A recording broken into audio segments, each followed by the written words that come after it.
Now it's time to start day 15 जहाँ पे हम डिक्शनरीज सीखने वाले हैं। भाई डिक्शनरी पाइथन के अंदर पहले भी आइडिया दे दिया मैंने होता क्या है, बट डिटेल में जानते हैं। A dictionary is like a real dictionary book. You search a word in a key form, you get its meaning in value form. Simple है। जैसे मैंने जेसन फाइल का एग्जांपल आपको पहले भी बताया था, नहीं है तो अभी हम प्रैक्टिकली जानने वाले उसके बारे में। A Python dictionary works the same way, like key word रहेगा देन वैल्यू मीनिंग रहेगा उसका। So dictionary stores data in key value pair. जैसे आप एक सर्च करते हैं ना डिक्शनरी में, बेसिकली आप कोई वर्ड सर्च करते हो उसका मीनिंग मिलता है, वैसे यहाँ पे जो वर्ड सर्च करते हो वहाँ पे वैसे की होता है और यहाँ पे वैल्यू मतलब उसकी मीनिंग हो गया हमारा। यहाँ पे वैसी डिक्शनरी हम कंसिडर करते हैं, की वैल्यू पेयर्स में रहता है। टेक्निकल डेफिनेशन अगर बताया जाए तो dictionary is a collection of unorder mutable and index key value pairs enclose in parenthesis, curly parenthesis, right. So एक एग्जांपल के तौर पे जैसे नेम है, ये आपका हो गया वर्ड, ये इसे हम की बोलेंगे, और ये हो गया आपका भाई उसका मीनिंग, यानी कि इसको वैल्यू बोलेंगे। की इसको बोलते हैं, इसको वैल्यू। नेम देन एज को बोलेंगे की, देन उसके बाद उसका वैल्यू हो गया 25। सिटी को बोलेंगे की एंड उसका हो गया मुंबई। सो ऐसी जेसन फाइल अगर आपने देखी होगी तो वैसा ही कुछ रहता है। Now why dictionaries are important for data analysis. भाई यार स्टोर स्ट्रक्चर स्टोर जो करना है हमें डेटा का, तो वो वैसे होता है। Then store column wise data like JSON file. मैंने आपकी बात बताई आपको कि जेसन फाइल में जो डेटा होता है, जैसे हमारे जो कॉलम हेडिंग होते हैं वो की के तौर पे यूज़ किए जाते हैं, और वैल्यूज़ उसके अंदर जो होती है वैल्यू के तौर पे। Map incorrect values to correct values, उसके लिए भी यूज़ होता है। काउंट ऑकरेंस, फ्रीक्वेंसी काउंट करने के लिए। Faster lookups, convert CSV rows into the dictionary format, use in API JSON files. भाई यार बहुत सारी जगह पे API कॉलिंग में तो भाई यही यूज़ किया जाता है। अगर आप थोड़ा बहुत टेक्निकल जानते हो तो API, जैसे मुझे कुछ डेटा ब्राउज़र पे से पुश करवाना है अपनी वेबसाइट से, तो मैं यूज़ करूँगा API। या गूगल शीट से पुश करवाना है, गूगल शीट में जो डेटा है मैं वहाँ पे लिखना चाहता हूँ कि रजिस्टर, मैं चेक करूँगा तो वैसे गूगल शीट से जो डेटा पुश हो जाएगा मेरे वेबसाइट के ऊपर, तो APIs वहाँ पे होता है जो कि मेरे डायरेक्टली डेटा SQL में चला जाएगा। जेसन फाइल्स, डेटाबेस और रिजल्ट्स, इसके लिए यूज़ किया जाता है। और पांडास के अंदर भी यूज़ किया जाता है, पांडास डिक्शनरी डिक्ट करके एंड जेसन फ्रेजिंग। सो ये आपको ओवरऑल आइडिया मैंने दे दिया। अब डिक्शनरी कैसे क्रिएट होती है और एक्सेस कैसे करते हैं इसे हम प्रैक्टिकली जानते हैं। And I don't want waste your time, तो मैंने कोड पहले से करके रखा है, एक डिक्शनरी बना के रखी है। जैसे आप देखोगे यहाँ पे नेम रोहित, उसका एज दिया है और उसका सिटी दिया है। सिंपल है, नेम को की बोलना है, रोहित को वैल्यू बोलेंगे। यहाँ पे की कौन कौन सी की है मैं एक बार उसे अलग कलर से हाईलाइट कर देता हूँ, so you will come to know. आपका की कौन कौन सा हो जाएगा, ये वाला, और उसकी वैल्यू कौन कौन सी हो जाएगी, ये वाली वैल्यू है Rohit, then 21 and Pune, right. और अगर आप इसको प्रिंट करते हैं तो आपको एक साथ वैसे प्रिंट दिखाई देगा। ये यहाँ पे आपको आउटपुट का रिजल्ट दिखाई दे रहा है, नेम रोहित देन एज। अब मैं इसमें एक्सेस करना चाहता हूँ बस नेम, इसको मैं प्रिंट को हटा देता हूँ थोड़ी देर के लिए। ये वाला जो वेरिएबल है वो रखूँगा, वेरिएबल के अंदर मेरा डिक्शनरी वैल्यू है, मैं उसमें नेम एक्सेस करना चाहता हूँ बस। सो Ctrl+N करूँगा तो मुझे बस नेम मिल जाएगा, राइट। नेम एक्सेस किया मैंने, प्रिंट स्टूडेंट नेम इस तरह से लिखा है। और मैं सिटी एक्सेस करना चाहता हूँ तो मैं इस तरह से लिखूँगा, नेम और सिटी दोनों भी आ जाएगा। अभी Ctrl+N तो नेम और सिटी आ जाएगा, देखिए रोहित और पुणे। तो मैं डेटा में से एज एक्सेस करना चाहता हूँ तो एज इधर लिखूँगा, तो इन्वर्टेड कोमा में आप लिखोगे नॉर्मल स्क्वायर ब्रैकेट के अंदर इस तरह से। तो आप डिक्शनरी में से कोई भी आइटम एक्सेस करना चाहते हैं, वैल्यूज़ एक्सेस करना चाहते हैं, तो उसका जो की है वो आप लिख दोगे इसके अंदर, तो उस की जो वैल्यू है मैचिंग वैल्यूज़ वो आपको वहाँ पे रिजल्ट में शो हो जाएगी।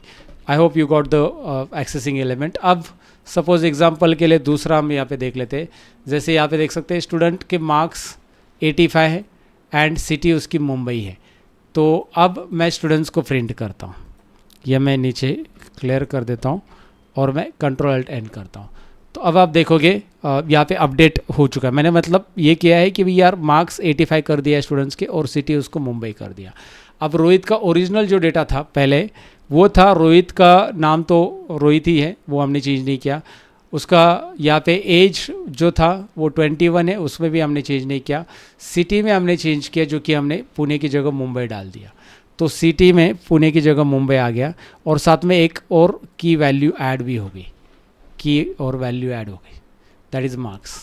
तो हमने अपडेट कर लिया। तो मार्क्स 85 स्टूडेंट्स मार्क्स 85। अपडेट कैसे करते हैं, एडिंग एंड अपडेट, ऐड भी किया, मार्क्स को ऐड किया एंड अपडेट किया सिटी को, सिंपल है। तो अपडेट करो या ऐड करो, सिंपल है, बस उस पर्टिकुलर जैसे आप अपडेट कर रहे हो तो उस पर्टिकुलर की का नाम लिखो और उसके अंदर जो वैल्यू आपको देनी है, और ऐड भी कर रहे हो तो की का नाम लिखो नए वाले और उसके वैल्यू ऐड कर दो। That is the way to adding in the dictionary. Now अगर आपको रिमूव करना है, एज रिमूव करना है तो एज रिमूव कर दो। चलो कंट्रोल अल्ट एन करते हैं और स्टूडेंट को प्रिंट करके देख लेते हैं। रिमूविंग करके आ रहा है, कुछ तो गड़बड़ है। अच्छा, ये वाला जो है ये कमेंट में होना चाहिए, अब वो कंट्रोल अल्ट एन में आ जाएगा। So now you can check it out. Name Rohit, city Pune 2 ही आ रहा है, एज कहाँ गया, एज है ही नहीं। ये तो आपको अपडेटिंग वाला मैंने कमेंट किया तो ये आएगा नहीं इससे मार्क्स, बट यहाँ पे एज भी था ना, तो एज नहीं आ रहा है। अगर आप रन करोगे तो अभी एज नहीं मिल रहा है आपको। Are you getting? So that's because हमने पॉप यूज़ किया है, पॉप रिमूव करने के लिए। इसके पहले भी हमने पॉप सीखा है, POP, याद रखो, राइट, पॉप। और हमने लिखा उस की को, जिस की को हमें रिमूव करना है, की को लिखना है। ज़्यादातर आप की के ऊपर ही काम कर रहे हैं, याद रखिए, जब भी आपको वैल्यू को भी शो करना है तो। अब सपोज एग्जांपल के लिए मुझे क्या करना है, सारी की सारी कीज़ प्रिंट करनी है, तो मैं यहाँ पे कीज़ देखना चाहता हूँ सारी की सारी। तो अब आप देखोगे कौन कौन सी कीज़ है, नेम, एज एंड सिटी, तीनों की आ गई की। ये 1 मिनट, ये क्या आ रहा है, हाँ, नेम, एज एंड सिटी दिख रहा है, तीनों भी की प्रिंट हो गई। अगर आप की नहीं प्रिंट करना चाहते, वैसे ही अगर आप प्रिंट करना चाहते, अब बस सारा वैल्यूज़, तो सारा वैल्यूज़ को मैं यहाँ पे अनकमेंट कर देता हूँ और रन कर देता हूँ। Dictionary values Rohit, then 21 and Pune, right, इस तरह से।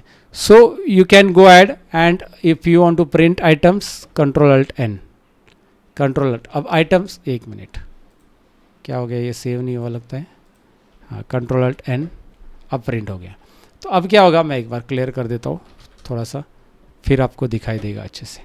So now you can see we are having keys and उसके साथ साथ उसका एक एक ब्रैकेट में आ चुका है, दिखाई दे रहा है ना, नेम देन रोहित, एज उसका 21, सिटी पुणे, सारे आइटम इस तरह से प्रिंट हो जाएंगे। सो आपको आइडिया आ चुका होगा। Let me zoom out and let me go to the next one. अगर आप स्टूडेंट आइटम लिखोगे तो इस तरह से आएगा, वैल्यूज़ लिखोगे तो कैसे आएगा, कीज़ लिखोगे तो कैसे आएगा, ये यहाँ पे आपको दिखाई दे रहा है। कीज से की प्रिंट होगा, वैल्यू से वैल्यू प्रिंट होगा, आइटम से आइटम प्रिंट होगा, जो कि आइटम्स कैसे प्रिंट होता है मैंने आपको दिखाया। अब हमने क्या लिखा है यहाँ पे, स्टूडेंट डॉट गेट नेम। कैसे हम इसको एक्सेस कर रहे हैं, देखिए डिक्शनरी के अलग अलग मेथड से। ये तो हम गेट नेम यूज़ कर रहे हैं और हम स्टूडेंट का नाम देखना चाहते हैं, गेट नेम। तो गेट नेम से हमें डायरेक्टली नेम मिलेगा, और नेम के अलावा और नेम को एक्सेस करने के लिए स्पेशली आप ये भी कर सकते हैं, प्रिंट स्टूडेंट नेम वैल्यू, उसके अंदर की वैल्यूज एक्सेस हो गए। और गेट नेम भी एक मेथड है। सो मेथड जो हमने पहले सीखे थे वैसे ही कुछ मेथड है। अब लूपिंग के बारे में जानते हैं डिक्शनरी में। लूपिंग इट्स टू इजी, मैं क्लियर कर देता हूँ, रन करता हूँ लूपिंग में। अगर आप लूपिंग में देखोगे, एज आ चुका है यहाँ पे, देन उसके बाद सिटी आ चुका है, नेम भी आ चुका है, नेम, एज एंड सिटी। तो लूप करेगा, लूप करके एक की और वैल्यू को डिस्प्ले करेगा एक के नीचे एक। पहले नेम को लूप करेगा क्योंकि के इन स्टूडेंट, लूप कैसे लिखा है, के, राइट, के इन स्टूडेंट, एक क्या नाम का वेरिएबल यूज़ किया, आप कुछ भी कर सकते हो। सो पहला के, देन उसके बाद की एक की डिटेक्ट होगा, पहले की आएगी फिर उसकी वैल्यू भी आएगी। सो पहला की है नेम, देन दूसरा एज एंड देन सिटी। ऐसा वो एंटायर डिक्शनरी में एक करके प्रिंट करेगा। सो प्रिंट के कॉमा स्टूडेंट के, क्योंकि हमें दोनों भी प्रिंट करने हैं। के इन द सेंस की वैल्यू होगी और स्टूडेंट के मतलब उसकी वैल्यू होगी, मतलब ये की होगी और इसकी वैल्यू होगी। आपको प्रिंट लिखते समय बस स्टूडेंट के लिखोगे, आप ये के नहीं लिखोगे तो आपकी बस वैल्यू प्रिंट हो जाएगी गाइज, याद रखिए। ये के अगर आप नहीं लिखोगे, के मतलब की हो जाएगी ना, ये हर एक की को नोट करेगा और की वैल्यू भी करेगा। तो ये लूप लिखते समय ज़रा ध्यान दे दो, एक बार जूम कर लेता हूँ मैं। लूपिंग लिखते समय कैसे करोगे, डिक्शनरी का लूप करते समय क्या करना है, एक बात याद रखना है। And after loop we are going to see the nested dictionary. अब नेस्टेड डिक्शनरी में क्या है, मैं इसको कमेंट हटा दूँ। यहाँ पे लिखा गया है एम्प्लॉयज़, और एम्प्लॉय के अंदर मेरी पहली डिक्शनरी ये है नेम और ये दूसरी डिक्शनरी है, लेकिन इसके अंदर मैंने 101 और 102 एम्प्लॉय के आईडी ऐड कर दी है। अब मैं एम्प्लॉय आईडी को कॉल करना चाहता हूँ, एम्प्लॉयज़ 101 का नाम देखना चाहता हूँ। 101 का या 102 का, 102 लिखा है तो 102 का नाम देखना चाहता हूँ, तो मैं अगर इसको रन करता हूँ तो मुझे 102 में जो नाम है वो दिखाई देगा। क्या नाम है आपको बताने की ज़रूरत नहीं है, मतलब आपको दिखाई दे रहा होगा स्नेहा। अगर मैं इसको 102 कॉल किया ना मैंने, तो स्नेहा ही नाम आपको दिख रहा है। अगर आप 101 करोगे और कंट्रोल अल्ट एन करोगे तो आपको रोहित मिल जाएगा, क्योंकि उसका आईडी ये होगा। तो ये एक डिक्शनरी के अंदर हमने नई की वैल्यू ये तैयार की, लेकिन ये एक सेपरेट डिक्शनरी होगी, नेस्टेड डिक्शनरी, उसके अंदर ये डिक्शनरी सिंपल है। इसके अंदर बस यहाँ पे एक की वैल्यू है जो कि वैल्यू ऐड की और उसके अकॉर्डिंग उसने नेम के अंदर क्या है, कौन सा नाम है वो फाइंड आउट कर लिया। And the next one that is mapping. मैं इसको कर देता हूँ मैपिंग। मैंने कहा ना डिक्शनरी मैपिंग के लिए भी यूज़ किया जाता है। सो मैपिंग के लिए ये मैपर वाला मैं कमेंट हटा देता हूँ। अगर रॉन्ग वर्ड है, मुंबई लिखा है जो कि मुंबई होना चाहिए, मुंबई। सो मुंबई जो लिखा है उसको मुंबई करने के लिए आप इस तरह से करोगे, कोलकाता कोलकाता, राइट, इस तरह से आपको करना है।